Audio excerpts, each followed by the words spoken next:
Hello, everyone, and welcome to the next episode of What's Your Mess? Mental, Emotional, Social Status of Life. I am your host, Tracy D. Armstrong, and we're back again with another amazing guest. Now, remember, as our guest shares her stories, it's not just about the story, but it's about the resilience and the bounce back and how she overcame her situation. But I'm going to be quiet and get out of the way and let her introduce herself. Go ahead. Hi, I'm Nikki. Um, I am the patchwork parent, and the reason why I am the patchwork parent is I've been a parent and teen coach for a little over 10 years now. I did some rebranding in the last 6 months, which allowed me to start sharing my story a little bit more authentically than I did previously. And my mission or vision is to support parents being messy in the middle and letting them know that that's perfectly okay. That's amazing. We need that. Absolutely. Most definitely. As a parent, I feel you, and I know that there's plenty of parents in the audience that need that support to know that as a parent, it's going to get messy in the middle, but it's okay. And so I know, like you said, you did some rebranding and it hasn't always been there. You mentioned you said now you can like really tell your story more authentically. So go ahead and tell everyone a little bit about your mess and what you went through. Yeah. So I actually started my journey. Well, if we go back, there was some domestic violence situations, and I have four beautiful children, and my middle child, he was a witness to a lot of that. So my youngest child, she was a baby. My middle child was a witness and actually had a lot of trauma from the domestic violence situations. So much to the point that when he was 10, he was suicidal. We were living in the country, and there was not a lot of resources or services to be able to help him. A lot of the services were either for mental health for younger kids who weren't in crisis, or were for 12 years and older, or there was really, really long waiting lists, or we had to travel far and spend lots of money and that kind of thing. So I started this journey to be able to help my son. And it was like, well, what can I do to help him? Unfortunately, what happens when you come out of domestic violence situations and you yourself were a victim and couldn't keep your children safe, they tend to look at you as a victim, not as someone who can keep them safe. And especially as they're going into teen years, that becomes an unconscious rebellion. And I say unconscious because I believe with every inch of my heart that he didn't want to rebel and disrespect me. It was a reaction to his environment and his circumstances. So I started this journey to be able to help my son. Unfortunately, it didn't help in the beginning. He went further down a rabbit hole, and by the time he was 13, he was living on the streets. He was addicted to drugs. He is now incarcerated. He's 17.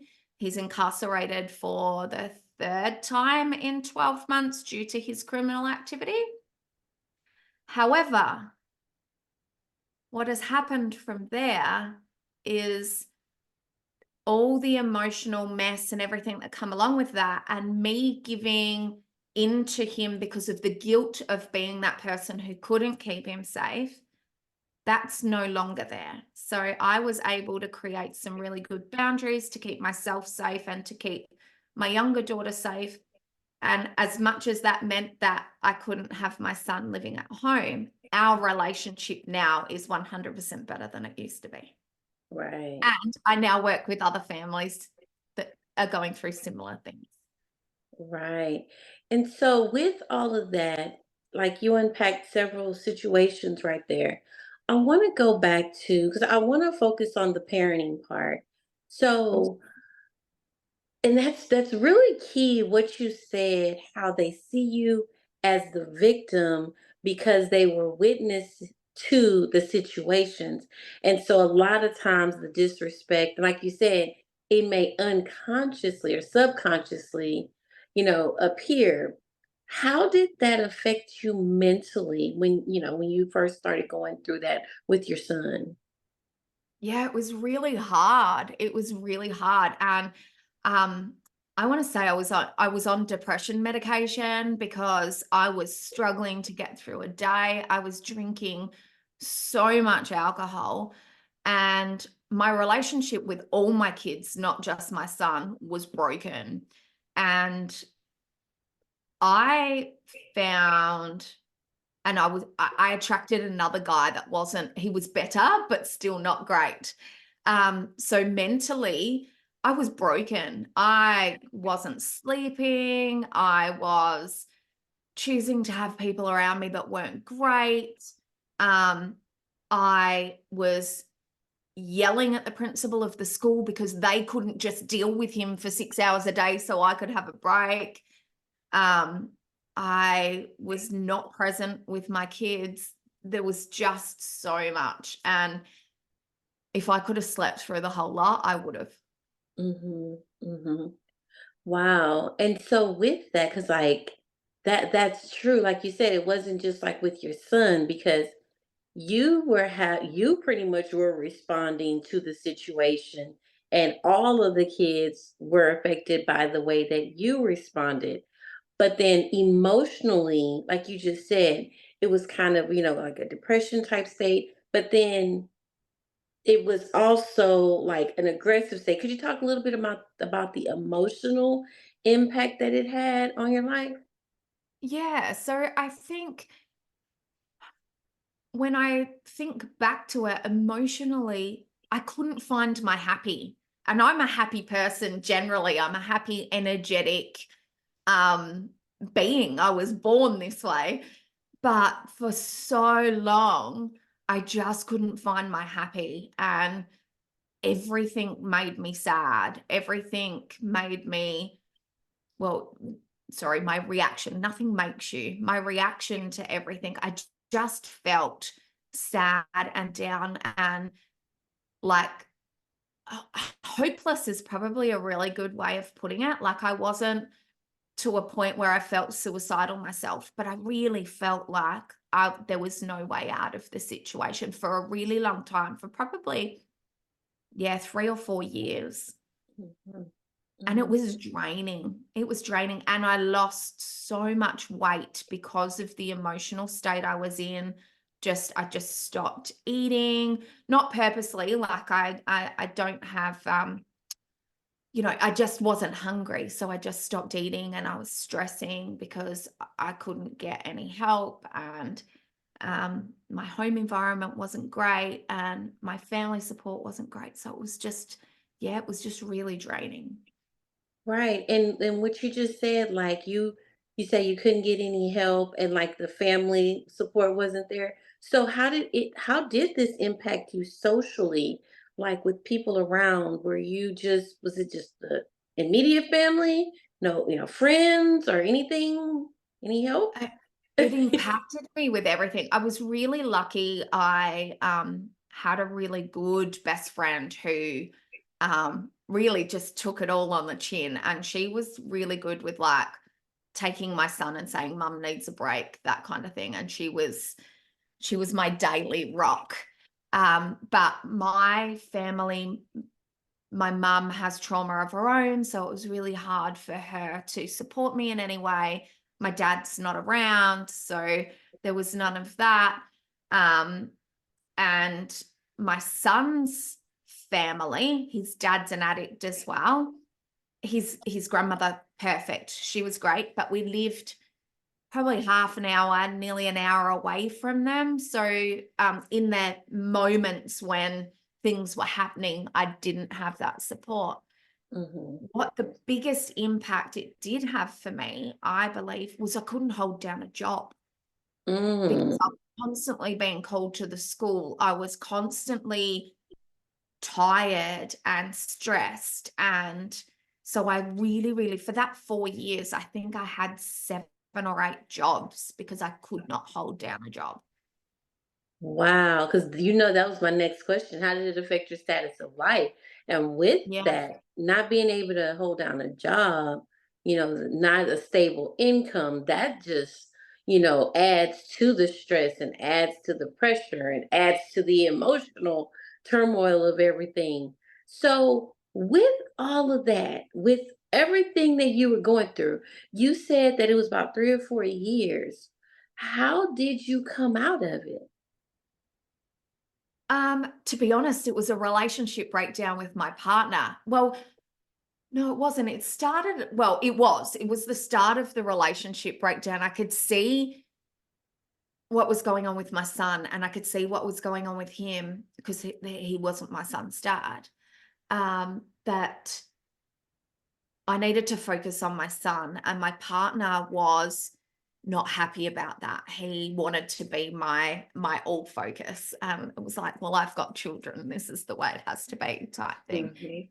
And so as that started to break down, I started feeling the need to seek something different, not just for my son, but for myself. And I'd been on this journey previously, but I was always looking externally for my own validation.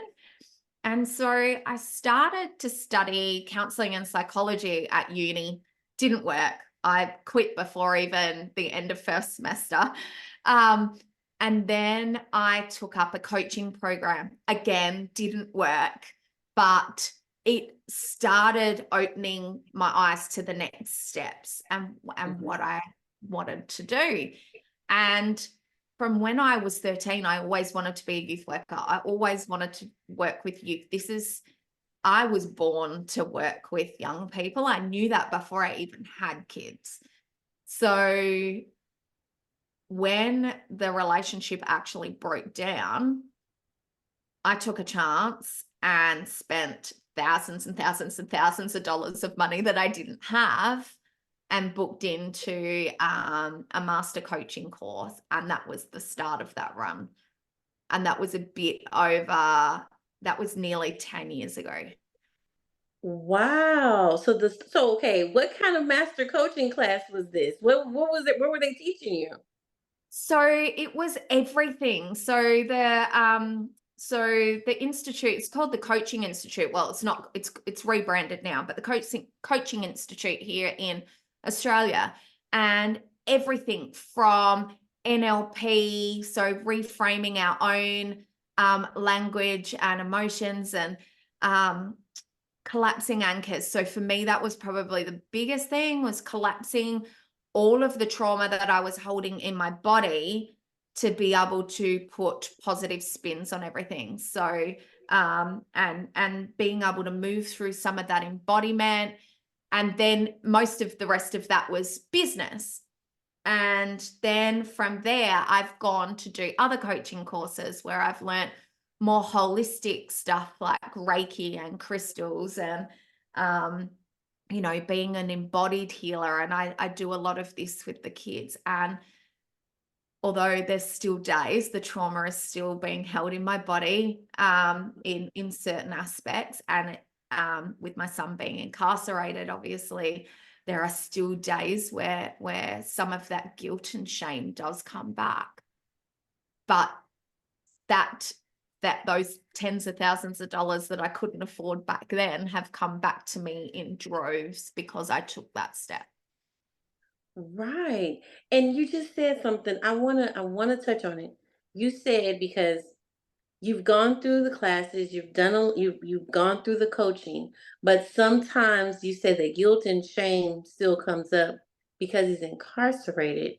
Can you explain how do you deal with that when it does come up? Because and I'm pausing there because I know that there's probably someone listening who may have a child that may be incarcerated and you feel guilty or you feel shame because your child is in jail.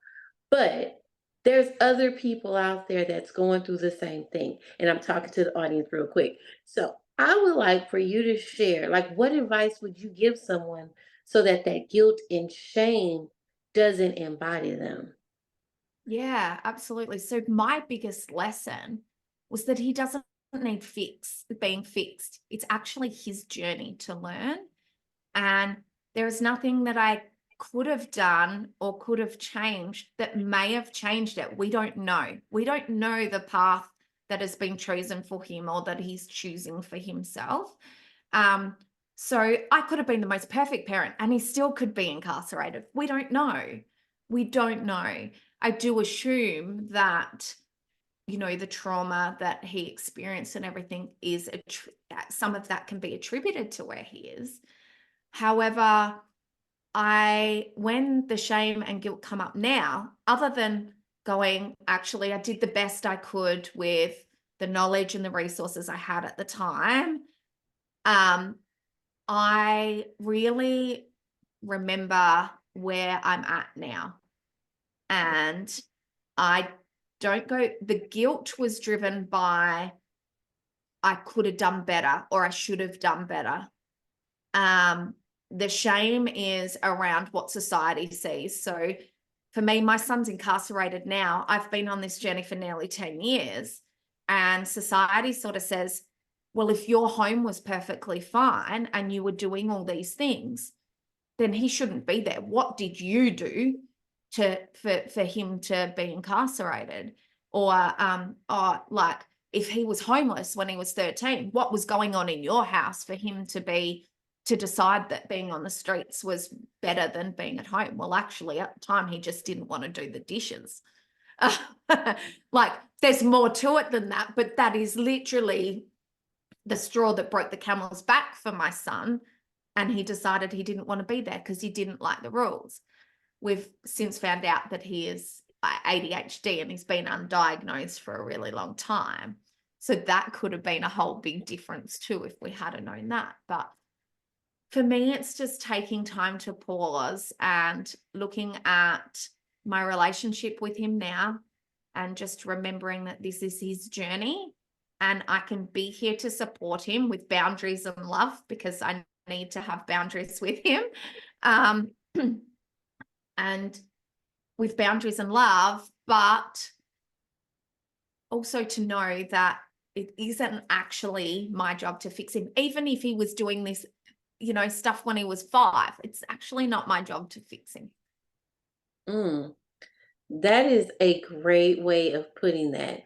That, like, I've never heard it said like that in regards to it's not your job to fix him. And also, you do hear a lot of people say, well, I did the best that I could with what I had. But instead of it being that, there are other things that were underlying that people don't see. And Yeah. society does make people feel or put things out there to cause people to feel a certain way. And so, with all of that, I want to ask a couple more questions because you said your son went through this between like 10, 11, that age. And then, the rebellion began, which I teach teenagers, so I understand. And that is a part of the teenage development in the teenage brain a lot of times. And then he didn't want to really follow the rules, which is also a part of that. So if there's someone out there, and I want to ask you, you might not have the answer, but if there's someone out there that's dealing with that part right there with their child as a parent, what would you suggest that rebellion part? What's your suggestion for your parents out there? So I work with some parents who are actually going through this, and there is connection is the big thing. So taking moments every single day to create those little moments of connection. And it's meeting our teenagers where they're at. Like, I hate gaming with a passion. However, I have to get into their world and I teach my clients to get into their world. If you are interested in what they do, they're more likely to connect with you in the other moments. Mhm. Compassion. So compassion for the fact that they live in a totally different world to what we lived in. And so saying that, oh, but when I was a kid, blah, blah, blah, just doesn't hold any weight whatsoever. Like, absolutely none. So we need to get that out of our vocabulary entirely, because it just doesn't work. And I say that to my parents that I work with is, what are you doing right now? Is that working? If Mm, it's not working, how can we change that? that's good. Yeah. That's So, and the other one is compromise. So, um, it is like, if you want your child to do something that you want them to do, what is the compromise? We're not here to build little robots, and we want our children to be able to say no. So when they're adults, they know that their no is valuable. How can they learn to say no if you don't let them say no to you? So compromise with, so with my daughter, for example, I used to say, right, guys, dishes need to be done. And there was no compromise of when that was going to be. It was like, I've told you it needs to be done now. Now we have a rule of the dishes need to be done between tea and bedtime routine time. They don't have to be done straight after tea. They've got that time to use it to the best of their ability. And that's learning time management for themselves as well. But I'm not setting down a hard and fast, it has to be done straight after tea, because that's not compromising with them learning those strategies. The other thing that I think is huge is, I know in generations gone by, parents have assumed that their children need to respect them without respecting them back, or teaching them how to respect somebody, right? mm-hmm. So how can we expect our children to respect us if we haven't taught them how to respect people? Mm-hmm. So it actually starts with us. You do not automatically get respect. Mm-hmm. So by modeling respect to our children, we're teaching them how to respect us and others. And that's the best way, one of the best ways to create connection too. Yes, I completely agree. Connect and compromise and having compassion. Like all those things, literally all those things you just I wrote a book called Connecting Hearts, and all of those are in there. It's a guide to a parent's communication with their children. And I'm listening and I'm like, oh, check, that's in my book. Check, that's in my book. So so and if someone wants to connect with you, like if like you say, you work with parents now, how can someone connect with you and maybe get coached by you? Yeah, absolutely. So I am the patchwork parent. I can be found on Facebook, Instagram, TikTok.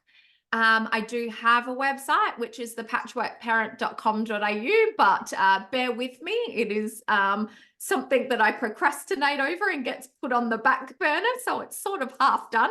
It's there, but it's half done. And I have a 10-week re-parenting program. So it is called the Patchwork Parenting Program. However, it's about how we can reconnect with ourselves so that we can better connect with our teens. So it is more about working, even though it's a parenting program, it is more about working on ourselves. So that's starting in October. However, I'm doing a continuous intake. Okay, okay. I'm excited. So what I'm gonna do, I'm gonna make sure that everybody that's watching on the video go all the way to the end, and I'll have all of her links and I'll have all of her information on how you can connect with her. And then what I will also do is I will make sure that I like spell it out on the audio. So if you are listening on audio, I'll make sure that I have all of her information in the show notes. So make sure you go to the show notes, okay? So before we wrap up, are there any last words of encouragement for our audience listening? Yeah, so just that, having even just one person to support you in your life, whether it be a friend or a family member, helps you understand that it is perfectly okay to be messy in the middle. But also know breathe, breathe, breathe, breathe. Breathe, breathe, breathe. Most definitely. Everybody take a big breath right now. I didn't hold it long enough. I'm supposed to hold a little bit longer. But I thank you so much. I thank you for coming on. I thank you for sharing your story because to me, your transparency is what creates that transformation in people's lives. Because sometimes people don't know what others have gone through and they think or feel like they're going through things on their own or nobody understands. But all of the things that you shared so many different situations that you've gone through. And now look at you now helping others that might be going through what you went through. So I commend you and I thank you. And yes, be proud of yourself as Yeah. I'm listening to your story and I'm like, and look at you now. But I'm still messy in the middle. I'm still messy in the middle.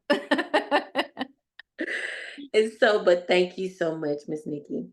So everyone, as we wrap up another great episode of What's Your Mess, I want to leave you with this powerful quote to carry in your hearts. If you want to be sad, keep thinking about the past. If you want to be anxious and worried, think about your future. But if you want to be happy, focus on the present day and be grateful for the things that you have.